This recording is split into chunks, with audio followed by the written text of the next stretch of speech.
सबसे पहले बात करते हैं हिंदू राष्ट्र प्लान सियासी घमासान।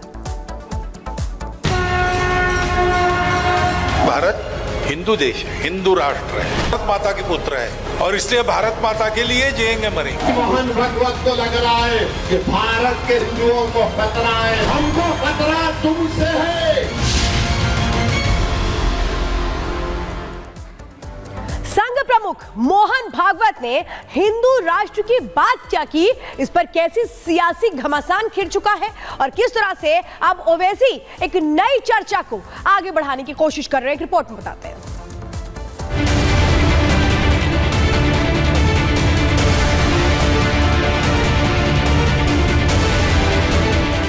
एकता के आह्वान से भड़क गए नरेंद्र मोदी और मोहन भागवत से खतरा। भागवत ने दिया संदेश, ओवैसी ने फिर किया विरोध और इसलिए भारत माता के लिए जिएंगे मरेंगे। संघ के खिलाफ एआईएमआईएम चीफ ओवैसी की नफरत एक बार फिर खुलकर सामने आ गई है। संघ प्रमुख मोहन भागवत के देश में झूठा वाले बयान का भी ओवैसी ने विरोध कर दिया है। हैदराबाद में खुलेआम मुस्लिम परस्त राजनीति करने वाले असदुद्दीन ओवैसी पूरे देश में सेक्युलर पॉलिटिक्स का चोला ओढ़े रहते हैं। सेक्युलरिज्म के नाम पर मुस्लिम तुष्टीकरण का पाखंड करने वाले ओवैसी अगर किसी को अपना सबसे बड़ा दुश्मन मानते हैं तो वो राष्ट्रीय स्वयंसेवक संघ है। इसीलिए संघ के नेताओं के हर बयान का विरोध करना उनका चहेता काम है। इसकी ताजा मिसाल देखने को तब मिली जब संघ प्रमुख मोहन भागवत ने देश में एकता की बात कह दी। मोहन भागवत ने सभी हिंदुओं के साथ ही सभी देशवासियों को एकजुट रहने का आह्वान किया था। भागवत ने कहा है कि भारत में पैदा होने वाले सभी लोग देश की रक्षा के लिए एक साथ रहें। भागवत के इस बयान से ही ओवैसी को मिर्ची लग गई। ओवैसी ने कहा कि बाहरी ताकतों से नहीं, बीजेपी और संघ से ही देश के हिंदुओं और मुस्लिमों को खतरा है।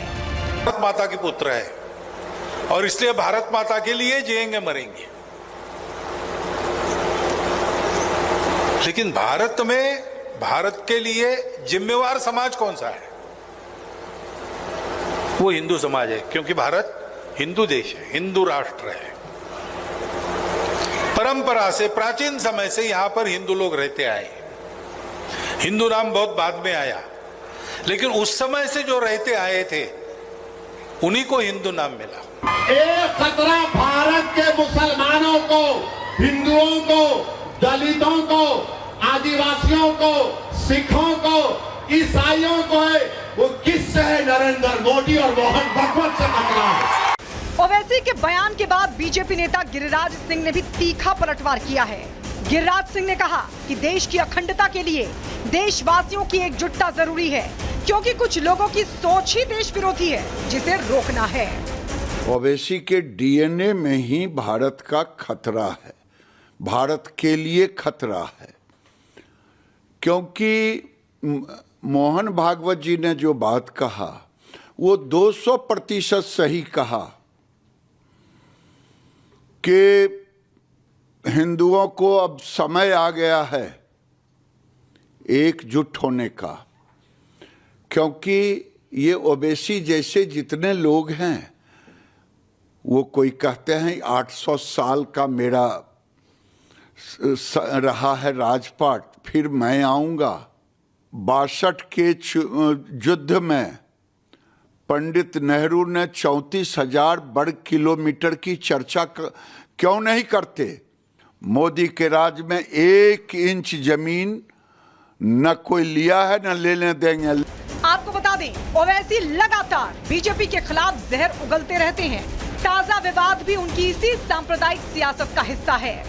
Bureau report, Republic Bharat. चलिए बढ़ते हैं आगे और बात करेंगे बिहार के पूर्व डिप्टी सीएम तेजस्वी यादव के बंगला खाली करने को लेकर कैसे बवाल मचा है। यहाँ का पलंग गायब है, स्टेशन भी गायब है, एयर कंडीशन भी गायब है। जो सामान सरकारी थे वहाँ पे, उसमें से बहुत से सामान ऐसे हैं जो गायब हैं। ये पूरे सामान लूट लिए गए, लेके गए। इन पर तो एफआईआर दर्ज होनी चाहिए।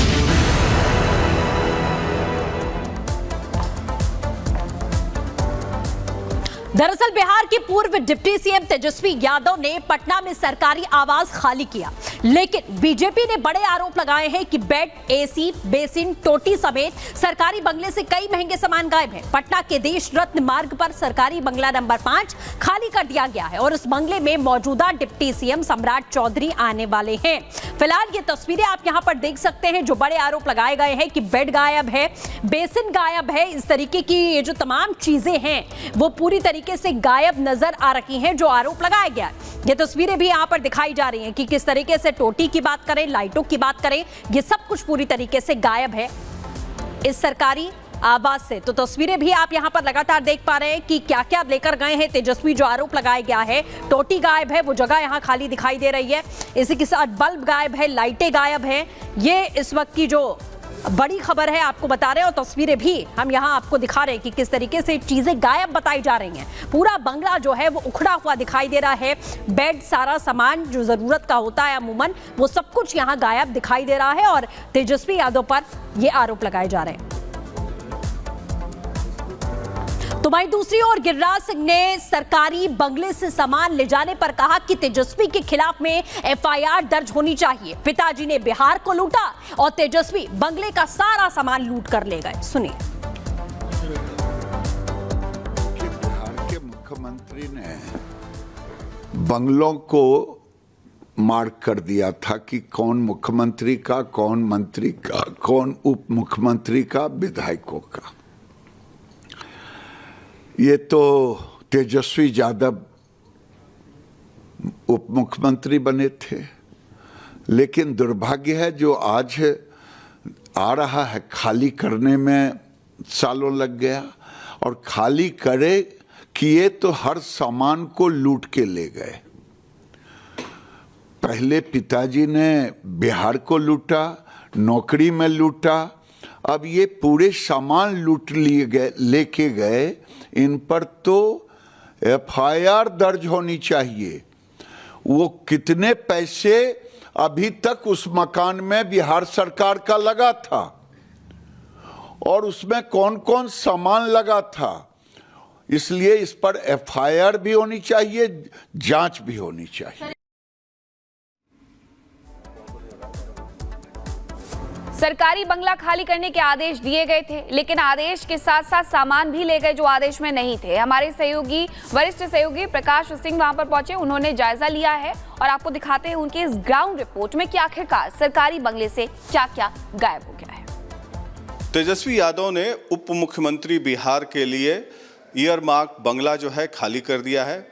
मेरी मौजूदगी उसी बंगले में है और अब ये बंगला जो है बिहार के उप मुख्यमंत्री सम्राट चौधरी जो कि बीजेपी के नेता हैं उनके नाम से अब अलॉट हो गया। हमारे साथ उनके सहयोगी मौजूद हैं, शत्रुघ्न जी जो उनके प्राइवेट सेक्रेटरी हैं, दानिश रिजवान है बीजेपी के प्रवक्ता हैं। इन लोगों के कुछ आरोप है इस बंगले को लेकर। पिछले बार भी जैसे 2017 में ये बंगला तेजस्वी यादव ने जब खाली किया था, महागठबंधन से नीतीश कुमार अलग हुए थे, तब सुशील मोदी को अलॉट हुआ था। सुशील मोदी उस समय जीवित थे। सुशील मोदी का हमने इसी बंगले में इंटरव्यू किया था, घुमा घुमा कर उन्होंने दिखाया था कि कैसे बंगले से सामान गायब कर दिए गए थे। इस बार सुशील मोदी तो नहीं हैं, हमारे साथ मौजूद हैं सुशील मोदी के ही सहयोगी, अब सम्राट चौधरी के सहयोगी हैं, सुशील मोदी के पूर्व सहयोगी शत्रुघ्न जी हैं।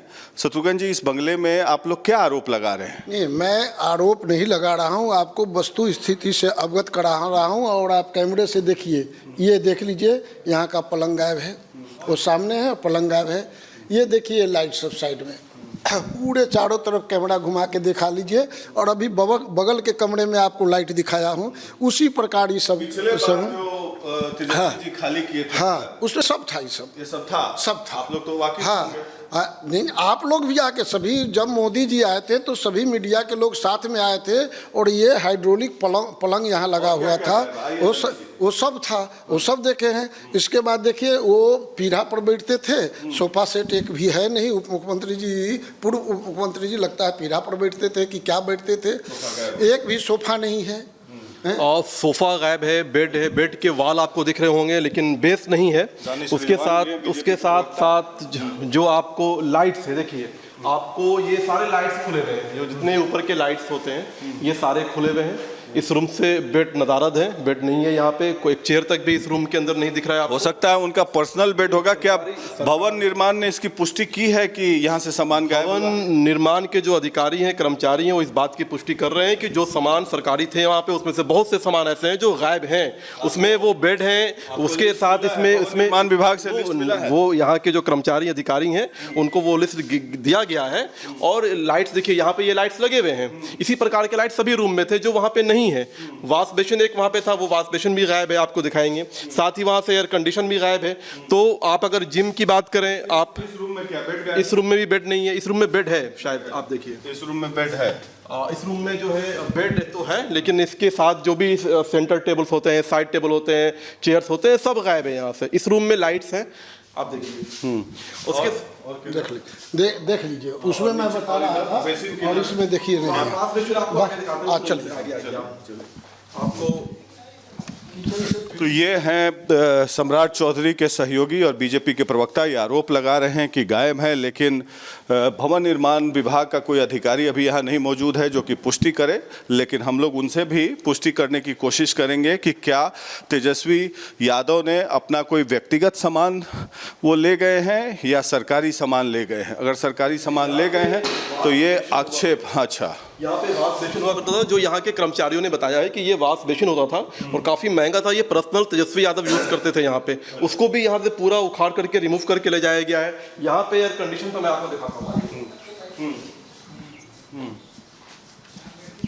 तो ये यहाँ से इसको निकाल के यहाँ से ले जाया गया है। ये तो एक उदाहरण है, ऐसे बहुत से एयर कंडीशन हैं जो यहाँ से तेजस्वी यादव जी के द्वारा निकाल। ये कौन सा एयर कंडीशन है? स्प्लिट तो नहीं है ये कुछ? सभी कमरे में इसी तरह के एयर कंडीशन है, सेंट्रलाइजेशन सभी कमरे में। दूसरा एक जो बड़ा हॉल है, उस बड़े हॉल में बैठने के लिए लोगों के लिए पूरी व्यवस्था थी, फर्नीचर्स के महंगे फर्नीचर लगे हुए थे नीचे हॉल में। वो एक भी हॉल में वहाँ पे सोफा नहीं है। और बैडमिंटन कोर्ट बने हुए थे, वो कारपेट पूरा ले गए हैं, वहाँ से एयर कंडीशन ले गए हैं। जिम थे, जिम के अंदर लग्जरियस जिम थे, उस जिम के सारे इक्विपमेंट्स जो है वहाँ से ले गए हैं। फाउंटेन बना हुआ था, फाउंटेन इधर ड्रेसिंग टेबल है, ये आप देख सकते हैं। इधर तो एसी दिख रहा है। हाँ, ये एक पुराना एसी आपको दिख रहा होगा। और आप देखिए लाइट सारे निकाल लिए गए हैं यहाँ। कहाँ पर लाइट? बाथरूम के भी लाइट्स निकाल गए हैं। ये आप ड्रेसिंग टेबल कह सकते हैं, इसके ऊपर के जो लाइट्स होते हैं वो आप देखो, ये लाइट्स भी जो ड्रेसिंग टेबल्स के ऊपर के जो लाइट्स हैं ये भी निकाल लिए गए हैं। और जो फाउंटेन लगे हुए थे, वो फाउंटेन जो है सरकारी आवास में निर्माण जो भवन है उसके द्वारा लगाए गए होते हैं, वो भी सारे फाउंटेन को निकाल लिए गए, उखाड़ लिए गए।